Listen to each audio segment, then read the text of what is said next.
ke Gunung Ciremai itu tadi sebagai disampaikan bahwa memang ini sebagai salah satu penyangga himbauan masyarakat Singapura ya.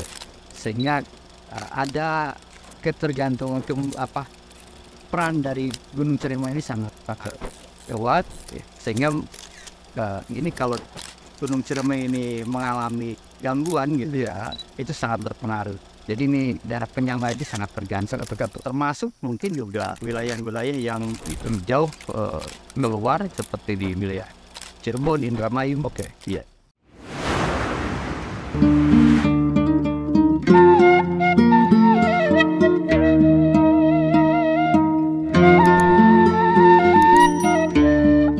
Bismillahirrahmanirrahim. Assalamualaikum warahmatullahi wabarakatuh. Sore ini kita berada di kaki Gunung Ciremai. Tapi sebenarnya kita naik tidak hanya di kaki, sudah mendekati ketinggian 1000 lebih dikit. Sehingga kita sudah mendekati puncak Gunung Ciremai. Sore ini saya didampingi oleh seorang kepala balai Taman Nasional Gunung Ciremai, yaitu Bapak Tony Anwar. Pak Tony, Assalamualaikum. Waalaikumsalam. Alhamdulillah sehat. Alhamdulillah sehat. Alhamdulillah Pak Prof. Sama-sama. Kita sekarang berada di Gunung Ciremai. Kenapa tiba-tiba Pak Tony ini didorong menjadi seorang penanggung jawab atau kepala balai Taman Nasional Gunung Ciremai? Sebelumnya di Jakarta kan? Atau sebelumnya ada lagi? Di Bogor. Iya. Terima kasih Pak Prof atas kesempatannya. Cukup panjang juga. Cukup panjang. Juga. Ceritanya panjang kan? Iya. Jadi saya pertama kali ditugaskan di sebuah taman nasional Pak Prof. Oh, Di Sulawesi Tenggara. Sulawesi Tenggara. Untuk awal mula. awal mula. Oke. Ya mulai masuk PNS. Gitu. Berapa itu Bro? Itu 1999 tahun 1999. Tahun 1999. Setelah sekitar 10 tahun Pak Prof di sana, saya ditugaskan di Jakarta Pak Prof. Di Jakarta dan di Direktorat Kawasan Konservasi saat itu. Oke. Direktorat Kawasan Konservasi. Ya, itu sekitar 5 tahun. Ya. Kemudian saya kembali lagi ke daerah Pak Prof. Kemana itu? Ke Balai Besar KSDA Sumatera Utara. Oke. Ya, itu tidak lama sih, 2 tahun kurang. Selanjutnya itu 2014, 2016 gitu ya. Oke. Dari 2016 geser lagi ke bawah ke Taman Nasional Kerinci Sebelat, Balai Besar Taman. Oh, di sana. Sempat juga di Kerinci Sebelah. Betul. Oke. Itu lebih pendek lagi. Umurnya Itu hanya 8 bulan Pak Prof. 8 bulan. 8 bulan. Apa? Kemudian saya mengikuti tugas di Pusat di sana? saya di JICA dulu Pak Prof. Di mana? JICA. Oke. JICA. Kerjasama dengan Jepang. Kerjasama dengan Jepang sebagai nasional koordinator. National Koordinator. R&D Plus Pak. R&D Plus. Yes, ya. Itu 1,5 tahun. Pengalaman juga. Itu setelah itu kami kembalikan kepada induk semangnya. KSDA lagi. Ya. Oke. Tahun 2018 saya ke Direktorat ini sebelumnya Pak Prof. Oke. Direktorat Pemanfaatan Jasa Lingkungan. Pemanfaatan jasa lingkungan. Muter-muter. Yang setelah itu baru dikembalikan ke Direktorat Perencanaan. Waktu itu masih namanya PIKA Pak Prof. Oke. Ya. Itu koordinatornya ya? Betul, di bawah itu kami menangani terkait dengan kerjasama pemetaan fungsi dan pembangunan strategis. Oke. Dan terakhir dari situ sekitar 5 tahun juga baru bergeser ke sini, ke Taman Nasional Gunung Ciremai. Kawan-kawan, rupanya Pak Tony, kepala balai Taman Nasional Gunung Ciremai, telah berputar-putar. Pengalamannya luar biasa, menimba sana, menimba sini, akhirnya mendarat di Taman Nasional Gunung Ciremai sebagai kepala balai. Kepala balai. Alhamdulillah, berkah. Alhamdulillah berkah. Artinya saya dikembalikan ke habitatnya juga. Masih dekat deh dari asal muasal itu. Oh, Bandung. Bandung. Bandung. Oke, Bandung ya. Ini Taman Nasional Gunung Ciremai ya. Betul. Di kelihatannya ini kalau saya menjadi kebanggaan karena potensinya luar biasa sebagai salah satu mungkinnya sebagai tangki air raksasa. Betul. Yang mengaliri Cirebon, Kuningan sendiri, Majalengka, mungkin sampai Indramayu kan gitu kan. Betul. Ya.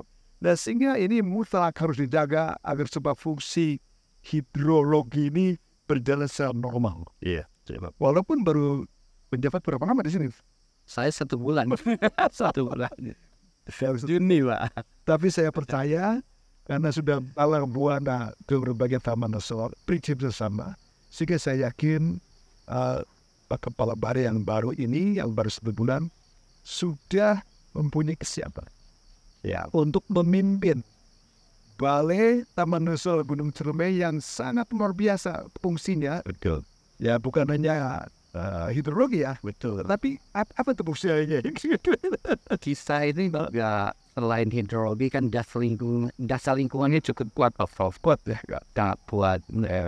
Ada juga pemanfaatan wisata alam yang cukup potensial ya sebagian besar mau sudah dikembangkan ini.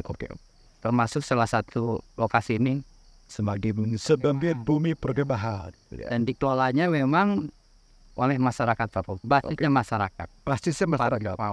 Masyarakat itu kalau kita dalami siapa saja yang berperan di situ? Yang berperan di sini memang ada kelompok-kelompok karakter udah misalnya. Pengusaha juga di sini. Pengusaha sih ada sebagian, tetapi bagian besar adalah masyarakat. Ya. Jadi Bang, itulah fungsi Taman Nasional salah satunya untuk fungsi sosial, ekonomi masyarakat. Ya, sangat kuat di sini. Ya, sangat kuat ya. Jadi di sekitarnya tuh apa sekarang menjadi fungsi daerah penyangga ya? Betul, penyangga. Penyangga. Iya. Penyangga Gunung Ciremai namanya itu. Oke. Bagaimana tuh perasaan dari Pak Kepala Balai tentang fungsi penyangga desa sekitarnya itu gimana? Gunung Ciremai itu tadi sebagai disampaikan bahwa memang ini sebagai salah satu penyangga himbauan masyarakat sekitar, sehingga ada ketergantungan peran dari Gunung Ciremai ini sangat kuat, sehingga ini kalau Gunung Ciremai ini mengalami gangguan gitu ya, itu sangat berpengaruh. Jadi ini daerah penyangga ini sangat tergantung, termasuk mungkin juga wilayah-wilayah yang jauh keluar seperti di wilayah Cirebon, Indramayu. Iya. Merasakan juga nikmatnya dari adanya Gunung Ciremai ini sebagai taman nasional, atau mungkin karena juga datang ke sini untuk menghirup udara segar, melihat pemandangan indah. Oke. Di sini cukup banyak juga masyarakat yang dari luar kampung datang ke sini untuk datang ke sini menikmati alam gitu. Dan di sini kayak disediakan. Ini modal disediakan oleh masyarakat ini dalam bentuk koperasi. Jadi berarti ada keuntungan langsung terhadap sosial ekonomi masyarakat lah, dengan jualan, dengan parkir, dengan karcis semuanya gitu kan. Oke. Jadi selain ada penerimaan kas negara dalam bentuk VNBP, ekonomi yang berkembang di sini multiplier effect sangat kelihatan sekali. Ya, beberapa waktu yang lalu, mungkin tahun 2015, dan itu sudah dihitung Pak Prof. Ketika negara itu mengeluarkan Rp1, maka bandingan yang berkembang di masyarakat sampai Rp4. Rp1 menjadi Rp4. Oh, berarti berkali ya? Oh, hitungan secara ini ya. Ya, Pak Kepala Balai. Di sini tuh saya dengar ya, di samping air juga ada soal keanekaragaman hayati. Betul. Flora-fauna. Saya ingin ke fauna dulu. Ya. Katanya di sini tempat yang burung elang. Benarkah itu? Betul. Di sini adalah salah satu habitat elang Jawa. Elang Jawa. Kami memiliki sekitar 15 sites untuk pengamatan. Ada site pengamatan. Ada Elang Jawa. Ya. Taman Nasional ini. Siapa yang mengamati? Itu adalah tenaga-tenaga kami atau fungsional P ya. Iya. P itu singkatan dari Pengendali ekosistem hutan. memang tugas fungsinya ke sana ya? Betul. Dan kami itu ada nama istilah gendongan, Pak Prof. Yaitu Gendongan itu adalah mungkin istilah yang lebih lebih sederhana lagi. Kalau kita bilang spesialisasi, Pak. spesialisasi. Ya. Ada yang menangani elang Jawa, ada yang menangani harimau, macan tutul, ya. Kemudian juga ada Yang monyet-monyetan apa di surili di situ. Surili juga jelaskan. Dia taman di ini sebagai ambil spesies. Jadi artinya surili, elang Jawa, macan tutul adalah jamin keberadaannya oleh kawan-kawan balai yang kerjasama dengan masyarakat tentunya, Betul. dengan perguruan tinggi tentunya, Iya. dan LSM, akhirnya bahwa itu berkembang normal terus Betul, Bapak. Kalau kita lihat secara kasat mata, Ya. keberadaan Taman Nasional ini masih utuh gitu ya. Oke. Jadi keberadaan satwa-satwa kunci itu masih terjamin. Terjamin. Iya. Ya. Tapi dengan konflik, kalau kita bilang interaksi negatif dengan satwa dan manusia ini kecil sekali, Pak. Jadi tidak ada permasalahan. Bahkan di sini ini masih kita bisa lihat surili, ya itu harus ada ekor panjang. Di bawah itu kami juga ada site untuk pengamatan kodok merah. Itu adalah jenis baru ya tuh. Ya, ini kodok merah ya. Sekitar 2017. Ya. Nah itu melalui gendongan itu, Pak Prof. Oke. Jadi teman-teman, salah satu teman yang memang ditunjuk untuk, ya maksudnya bukan ditunjuk ya, dia bersedia untuk melakukan konservasi terhadap kodok merah. Kodok merah. Ya, itu kelompok LSM peneliti di perguruan tinggi ditambah P atau bagaimana koordinasinya sistem kodok merah ini? Oh, kodok merah ini memang oleh P ya. Oke. Tapi para peneliti juga masuk di situ. Oh, termasuk mungkin dari IPB, Ya. perguruan tinggi lain juga sangat membantu. Termasuk LSM juga. Ya. Karena mungkin awalnya kodok merah termasuk yang di ketika itu ditemukan bahwa ini baru juga. Ya. Dukungan dari para pihak. Para pihak termasuk BRIN barangkali ya. Betul. Infinity. Ya. Ya, ini saya melihat camping ground luar biasa ya. Ketika mungkin malam Sabtu, malam Minggu, maka kawan-kawan bergerak di sini untuk melihat matahari terbit sehingga dia minat camping ground di sini. Betul. Biasanya camping ground itu mempunyai dampak yang kurang bagus terhadap lingkungan. Sampah, plastik kan, kemudian juga mungkin saya ada mungkin ya pembuangan air seni dan sebagainya. Gimana pengaturnya? Jadi kami menyediakan fasilitas standar minimal. Kalau Standar minimal. ya. Termasuk toilet, kemudian bagaimana cara pengelolaan sampah tersebut. Oke, jadi sampah ini memang dikelola dengan baik, ya, dikumpulkan, kemudian nanti akan diangkut menuju ke Asia. Oke. Lingkungan hidup, dan kemudian juga mungkin dijadikan sebagai ekonomi sirkular. Ekonomi circular ekonomi. Ya, Oke. ekonomi. Tidak dapat duit dari situ. Iya, Sampah dapat duit. dipilah kemudian juga dimanfaatkan. Tadi dikatakan nih kawan-kawan bahwasanya ada jaminan terhadap flagship species yaitu surili, kemudian harimau, macan tutul, dan satu lagi elang Jawa. Artinya bahwa ada tanda-tanda, ada kelahirannya, ada anak gitu ya. Iya. Ada mengandung. Iya. Ya, jadi artinya bahwa mereka cukup baiklah berkembang baik sih. Bolehkah saya menuju ke balut tumbuhan? Jadi ini kawan-kawan dari satwa liar dengan ekosistemnya, kita menuju ke balut tumbuhan. Karena keragaman tumbuhan sekarang lagi dipertimbangkan, ditimbang-timbang menjadi satu produk yang kita sebut dengan bioprospeksi. Betul ya? Betul. Gimana tuh ceritanya tuh? Bioprospeksi ini digagas sekitar 2018, Pak Pos. Dengan dasar bahwa bagaimana peran Taman Nasional itu bisa betul-betul didorong lagi.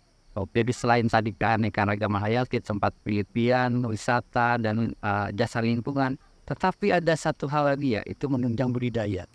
Menunjang budidaya. Jadi Taman Nasional ini memang diharapkan bisa lebih bermanfaat lagi pada masyarakat sekitar. Bukan hanya soal ekonomi, ekologi, tapi juga masyarakat sekitar. Betul, Prof. Jadi karena masyarakat sekitar ini juga sebagian besar memang bermasalah pencarian sebagai petani, ya. Jadi di situ salah satu inovasi-inovasi yang dibuat saat itu sejak 2018. Kemudian kalau ini, ya, teman-teman saat itu disuruh untuk ikro, Pak.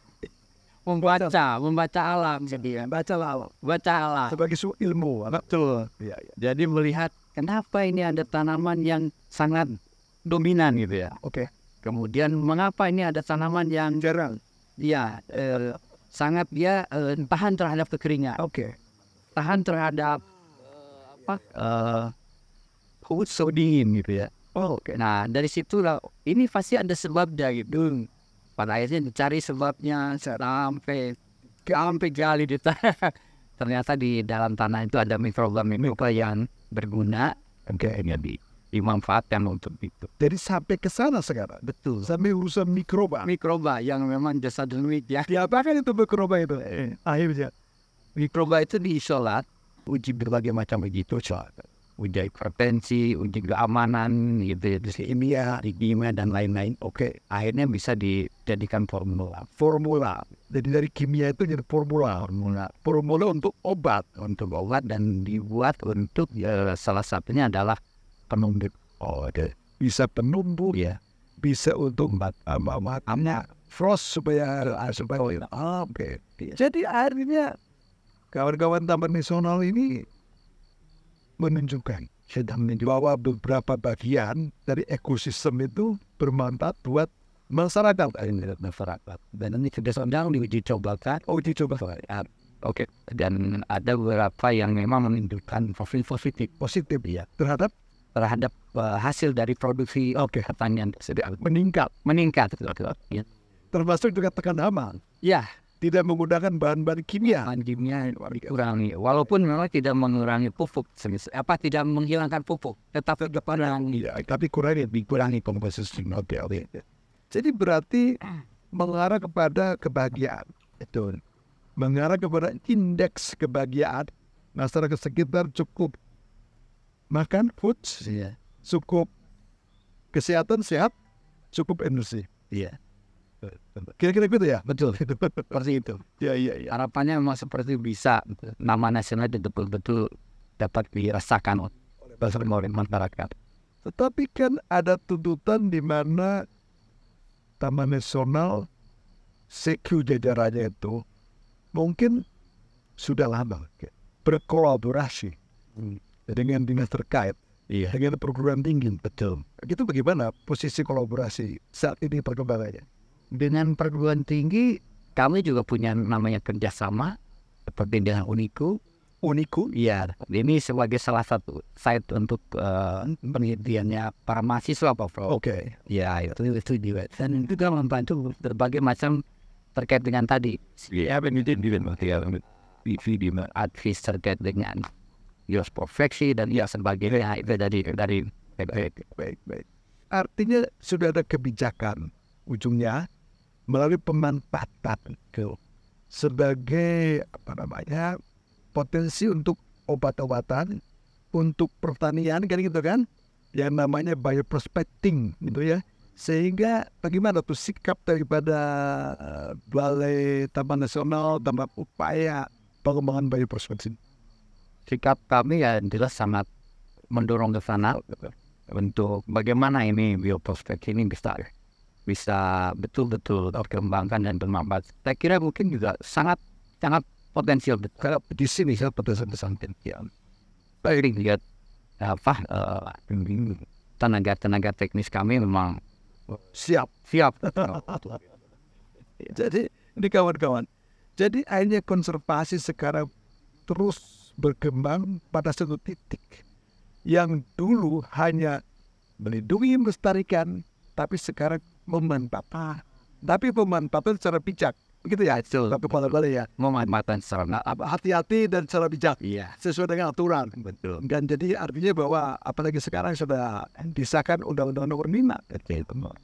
Dan gitu kan, Sekali. sangat membantu sekali dan terus bergerak sehingga ya ini kawan-kawan semuanya barangkali kita juga harus terus memberikan edukasi kepada masyarakat sekitar, kepada pengunjung agar supaya inilah Taman Nasional sudah mulai gak seperti dulu loh.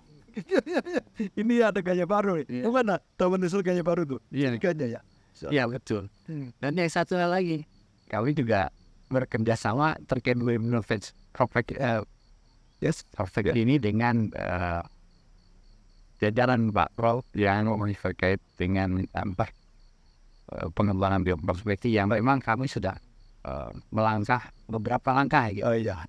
Jadi melangkah didorong lagi Iya, didorong lagi. oleh kebijakan Kementerian Lingkungan Hidup Betul. dan Kehutanan Iya. untuk memajukan bioprospektif, akhirnya tersambut dengan baik. Betul. Ya kan gitu kan? Iya. Akhirnya antara perguruan tinggi, LSM itu kan. Betul. Lalu kemudian ini ada dukungan dari dana bantuan hibah Betul. dari negara-negara masyarakat Eropa yang mau mendukung ke arah sini. Betul. Akhirnya terpilihlah salah satunya Taman Nasional Gunung Kidul. Alhamdulillah Pak Prof. Ya. Kami sangat sangat bersyukur. Kawan-kawan, kita sudah berkesempatan untuk berdialog dengan Pak Kepala Balai Taman Nasional Pantoni. Dari mulai hal-hal yang tadi prinsip awal, dari mulai flora, fauna, ekosistem, bagaimana dengan masyarakat setempat, sampai kepada unsur pemanfaatan. Bukan hanya ekowisata, dengan camping ground, tetapi juga dengan bioprospektif gitu. Betul. Atau ini, Pak Kepala Balai, silakan barangkali ada harapan kepada masyarakat luas, memberikan himbauan agar supaya Kuning Ciremai eksis terus, Iya. berkelanjutan. Iya.